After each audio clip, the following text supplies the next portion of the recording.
A boy trembling in the cold would become the man who set London on fire. Have you ever felt too small or too weak to be used by God? Have you looked at your doubts, limitations, or pain and thought, someone like me could never be called to something great? Scripture says, when I am weak, then I am strong. That's how it was with Charles Haddon Spurgeon. At 16, in the winter of Colchester, he walked aimlessly through snow-covered streets, his soul frozen by uncertainty. Driven by the storm and despair, he entered by chance, or providence, a small, nearly empty Methodist chapel. The preacher was a simple substitute, his hesitant voice echoing between cold wooden pews. But in that silence, the text sounded like thunder. Look unto me and be ye saved, all the ends of the earth. In that instant, Spurgeon lifted his eyes and understood. It was Christ who was calling him. Heaven opened. The weight of sin fell like broken chains. The fire of grace seized his heart. Years later, the anonymous young man would preach to thousands every week. They would call him the Prince of Preachers. But behind the fame, there were dark nights, tears, pain, and a mind battered by depression. Have you ever felt like that, carrying a weight no one sees, but God knows? Stay until the end, because today we're going to dive into Spurgeon's story to discover how God has always used unlikely people to confound those who think themselves wise. But before we go on, tell us where you're watching from. And if this story sets your heart ablaze, subscribe now. Every week, we bring new heroes of faith. Perhaps this story will show that it's precisely in your weakness that God wants to write a new beginning, because the same God who awakened Spurgeon still sets hearts ablaze with fire. The boy converted that cold morning was never the same. Charles Haddon Spurgeon began to devour Scripture with the hunger of one who had tasted grace for the first time. He spent hours by lamplight, with a worn notebook and an underlined Bible, writing down every promise like someone engraving fire into the soul. He grew up in a godly family, son and grandson of pastors, but his faith until then had been inherited, not lived. Now it had become alive, pulsing, burning. But this flame didn't spread in squares or pulpits yet. It burned in silence. In the small room where he studied, the only sounds were the wind beating against the window, pages turning, the pen scratching paper. Outside, London was fog. Inside, there was light. He read, prayed, and each verse seemed to gain the weight of eternity. The family watched him in silence. There was no euphoria, only constancy. Spurgeon sought to understand a God who hides in the shadows of the human mind. Sometimes he would close the book and just listen to his own heart, as if trying to distinguish between the echo of conscience and the voice of the Spirit. Soon, he began to preach. First in small villages, among wooden pews and the smell of rain. People came curious, a thin, shy young man speaking of a God so real he seemed to be there, among them. He didn't gesture much. He spoke quietly, but his words had weight. Faith, he said, is the light that wind cannot extinguish. In time, the invitation to preach in Cambridge came. Spurgeon hesitated. He felt too small, too immature. Still, he accepted. He climbed to the pulpit trembling. The wooden floor creaked beneath his steps, and he realized that creak was the sound of his own calling. Those who heard never forgot. They said the voice of that young man had the sound of both comfort and warning. It was like hearing an echo coming from heaven. After that, opportunities grew, churches filled. But Spurgeon knew the danger of speaking about God is beginning to believe you understand God. So he would return to his room, kneel, and pray, Lord, don't let me speak of you without you. These prayers sustained him. They shaped a ministry born not from charisma but from dependence. What the world would see later, the sermons, the impact, the crowds, began there in the lonely early mornings when a young man sought a voice stronger than his own. But while his voice grew, doubts came too. There were days when heaven seemed distant. Spurgeon wrote in his journal, "I wanted to preach light, but my mind is fog." He wasn't ashamed of weakness. He saw in it a reminder that grace is greatest when the soul is small. One night, after a long reading of Baxter and Bunyan, he felt invaded by a nameless sadness. He stayed there, motionless, hearing the rain against the glass. Then he wrote, "Tears are the sermon no one hears, but God understands." These small nights shaped the preacher. Study didn't distance him from pain. It made pain more lucid. Spurgeon learned to walk between the light of revelation and the shadows of the human mind. When he preached, he spoke of these shadows, and that's why those who heard him recognized themselves. His first invitation to a large church came soon after. A congregation at New Park Street needed someone who would speak to the soul, not to reason. When Spurgeon entered that temple for the first time, the air seemed dense, as if carrying ancient prayers. He climbed to the pulpit slowly. The floor creaked under the weight of each step. The lights flickered, and then his voice rang out. It wasn't loud. It was deep, round, full of echo. The sermon was simple: Christ and Him crucified. No decoration, no rhetoric. And yet, at the end, many remained in silence, like those who had been seen from within. An elder approached him. "Young man, the city needs this voice." In the following months, Spurgeon's name began to circulate. The number of listeners grew, but he didn't feel glory. He felt weight. "The pulpit," he wrote, "is a mountain where one climbs to die." Even so, he returned every week.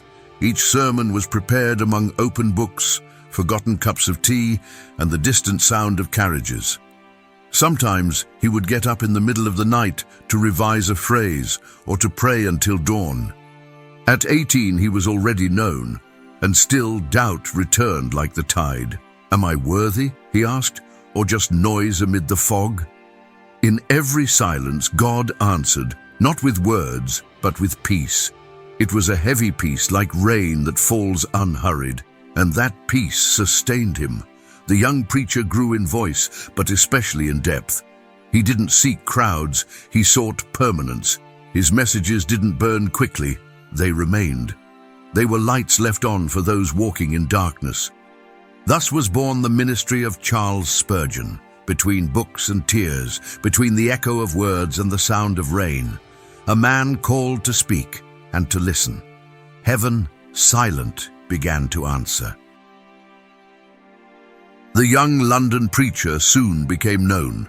The small New Park Street chapel could no longer hold the people who came to hear that voice that sounded like thunder and comfort at once. There was something in Spurgeon's words that couldn't be explained, an echo that seemed to come from another time. But behind the voice, there was a man who trembled. The weight of the pulpit grew. Every Sunday was a crossing between fear and obedience. He wrote, "I feel that every soul before me weighs upon my shoulders." Sometimes before preaching, he would stay on his knees for hours, his face in his hands, murmuring, "Lord, don't let me climb alone." The city exalted him, but his soul withdrew.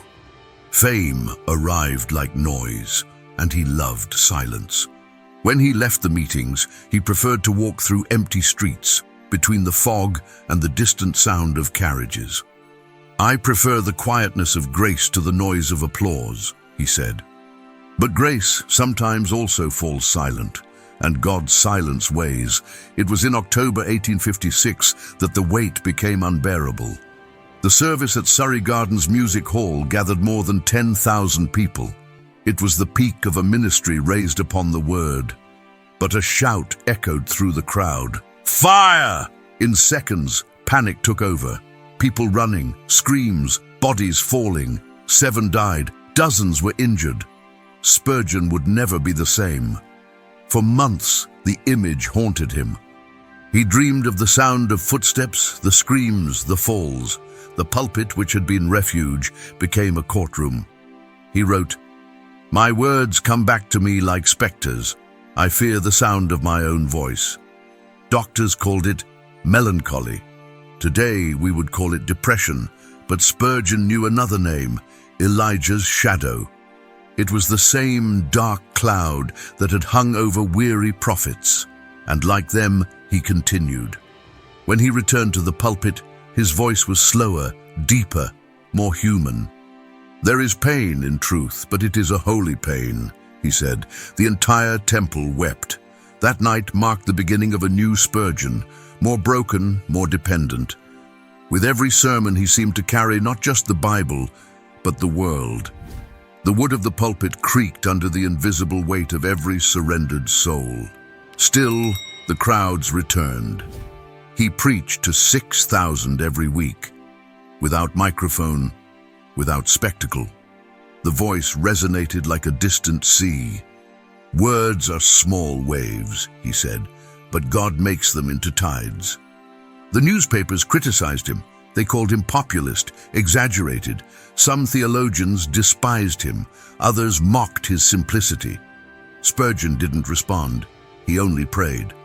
"The Lord knows what dust we are," he noted, "and yet he breathes his breath upon us." At home, Susanna saw him fight silent battles. He would lock himself in his study among stacks of books and scribbled pages. Sometimes he would go hours without speaking. Other times, he prayed aloud, like one wrestling with the invisible. She said the sound of his prayers was like the creaking of an old house, heavy but full of life. Physical attacks began to increase, crises of pain, fever, weakness. Even so, he climbed to the pulpit. "As long as I can speak, I will speak of Christ," he insisted. And he spoke. His voice trembled, but didn't fail. The words were light filtered through pain, and that's why they illuminated so much. One night after preaching on Psalm 88, he collapsed. He wept until he had no strength. "Lord," he murmured, "if my mind is a dark room, light your lamp." The answer came in the form of peace, not explanation, and with that peace he returned to preach. The following years were a mixture of grace and shadow. He founded orphanages, colleges, homes for widows. The ministry grew like an ancient tree, deep roots, weary branches. The fruit was sweet, but the trunk groaned. Amid the routine, depression came like the tide, sometimes light, sometimes brutal. He called it the shadowy visitor. When it came, he withdrew, read the Psalms, and let tears do the work of prayer. "Tears," he wrote, "are the language God understands when words faint." Still, he never lost faith. His mind doubted, but his heart trusted. "I believe even when my heart is silent," he said. This was his form of resistance, to remain. Once a friend asked, "How do you manage to continue?" Spurgeon replied, "Because pain also preaches, and sometimes it preaches better than I do." It was this awareness that kept him. He understood that the pulpit isn't a stage, it's a cross.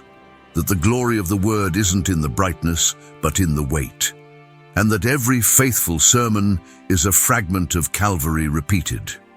By the end of the 1850s, he was exhausted, but mature. The city revered him. He only remained silent. "If there is anything good in me," he said, "it is the echo of a patient God." And so, under rain, pain, and silence, the preacher learned to live with the weight of glory and with the echo of his own soul. Time passed, and the shadow of London seemed to walk beside Charles Spurgeon. Every Sunday, he climbed to the pulpit of the Metropolitan Tabernacle, and the air inside that temple was almost palpable. There was silence before the first word. When his voice emerged, it was as if the sound crossed not just space, but time. There were no shouts, no theatrical gestures, only the firm cadence of someone speaking of something that consumed him from within. "Christ is all," he repeated, and the phrase seemed to echo through the columns, through the galleries, through hearts. Spurgeon's words were like lights lit amid London's fog, small, persistent, impossible to extinguish. The crowds grew, But he preached as if speaking to a single soul. Sometimes he would pause for whole seconds. No one moved. It was as if everyone heard the sound of their own heart beating under the weight of eternity. For years, his sermons were transcribed by hand and published weekly. They spread throughout Europe, crossed oceans, reached America, Africa, India. In every country, someone read and felt the same. This man knows the God he proclaims. It's estimated that more than 20 million people read his messages while he was still alive. But Spurgeon never measured himself in numbers. What sustained him wasn't reach, but echo. "If a single soul hears Christ's voice through mine," he said, "then I've already lived enough." The tabernacle became a lighthouse amid the fog. Outside, the city sounded in iron and smoke. Inside, the sound was of pages turning, of prayers murmured, of souls in brokenness. The audience varied. Beggars and nobles sat side by side, equally needy of the same grace. But Spurgeon's health deteriorated. Pain crises bent him, and his mind oscillated between lucidity and weariness. "Even so," he continued, "I'd rather die serving," he said. He climbed the steps with difficulty, leaning on the rail like one carrying a cross. And when he began to speak, his body seemed to forget the pain. His messages became slower, deeper, more personal. He spoke less about the world and more about the heart. "The greatest mission field," he said, "is one's own soul." On one of those nights, the service was different. He read Psalm 130, "Out of the depths I cry to you, Lord." And the congregation remained silent. Spurgeon couldn't finish the reading. He just stood there, head bowed, breathing slowly. People began to weep. No sermon was preached. And yet, it was the most remembered service of all. He wrote afterward, "Sometimes the Spirit preaches with tears, not with words." The following years were a portrait of greatness and fragility. Spurgeon was admired throughout the world, but inside he fought invisible wars. He called depression the pastor's night. And he said that in that night, the only comfort was knowing that God also works in the shadows. Theological opposition also grew. Liberalism was gaining ground, questioning the authority of Scripture. Spurgeon rose against it, alone. They called him rigid, backward. He responded, "If truth is ancient, so let it remain." The so-called downgrade controversy cost him friends, positions, and health. Some abandoned him, others slandered him, but he didn't yield. "I prefer solitude to unfaithfulness," he declared, and that phrase became the seal of his integrity. Even weakened, he kept preaching. Each sermon was a disguised farewell. He spoke about heaven with the serenity of one who already saw it from afar, and his words had the timbre of those who love the invisible more than the visible. Once, at the end of a service, a young pastor approached and said, "Sir, I want to preach like you." Spurgeon smiled, weary. "Then pray more than you speak. Weep more than you study, and trust more than you understand." These phrases became almost a public confession of his soul. He wasn't a giant, he was a fragile man sustained by an immense God. The peak of his ministry wasn't the number of listeners, but the power of the silence he left after each sermon. It was as if the Spirit hovered over the last words, transforming them into eternal whispers. At the end of a particularly difficult Sunday, he wrote, "When I don't see God's face, I trust His hand." It was this trust that kept him standing. As the years passed, the echo of his voice surpassed the walls of the tabernacle. The newspapers that once ridiculed him now published his sermons with reverence. London society, once indifferent, began to realize there was something sacred in that man who spoke so simply. Spurgeon knew, however, that all human glory is a passing wind. So he guarded his heart. He attributed everything to God, and in the darkest hours he remembered his youth, the snow, the lamplight, the verse that transformed him, "Look unto me and be ye saved." "It all began with a look," he wrote, "and it all ends like this, looking again." There are stories that weren't told to be kept. They were written to cross time and ignite other hearts. If something in this story of Spurgeon touched your spirit, don't let it die within you. Share it with someone who today walks in silence, someone who has lost the sound of their own faith, because the same God who spoke through the voice of a weary preacher can use your gesture to reignite another soul now. And as this flame passes forward, the story continues, like the distant sound of a bell on a cold night, echoing beyond the walls of time. Nashi, the days of glory were behind him, but the light still shone, faint and faithful, over the last pages of his story, and the echo of his voice continued to travel through chapels and hearts. Charles Spurgeon's body no longer sustained the weight of years, but his voice still hovered over London like the echo of a distant bell.